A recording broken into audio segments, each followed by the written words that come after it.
దీపికా పదుకునే పండంటి ఆడబిడ్డకు జన్మనిచ్చింది. సరిగ్గా వినాయక చవితి పండుగ రోజే ముంబైలోని రిలయన్స్ ఫౌండేషన్ హాస్పిటల్లో చేరింది దీపిక. ఈ ఫోటోలు, వీడియోలు సోషల్ మీడియాలో వైరల్ అయ్యాయి. ఉత్సాహంగా ఉల్లాసంగా చదువు సాగాలి, గొప్ప గొప్ప ఉద్యోగాలు సాధించాలి. Vignan deemed to be university. ఈ డెలివరీకి 2 రోజుల ముందు ముంబైలోని సిద్ధి వినాయక ఆలయంలో కనిపించారు రణ్వీర్ సింగ్, దీపిక. పుట్టబోయే బిడ్డ ఆరోగ్యంగా ఉండాలని పూజలు చేయించారు. 2018 డిసెంబర్లో ఇటలీలో వీళ్ళిద్దరూ పెళ్లి చేసుకున్నారు. ఈ ఏడాది ఫిబ్రవరిలో దీపిక ప్రెగ్నెన్సీ గురించి అఫీషియల్గా అనౌన్స్ చేశారు. ఇటీవలే కల్కి మూవీలో నటించారు దీపికా పదుకునే.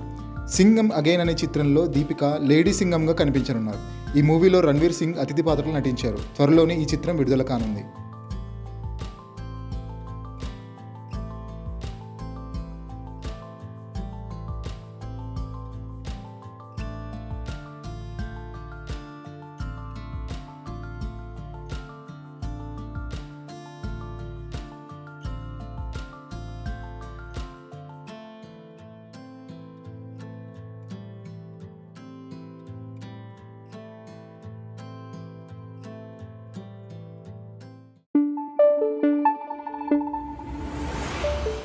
Thank you.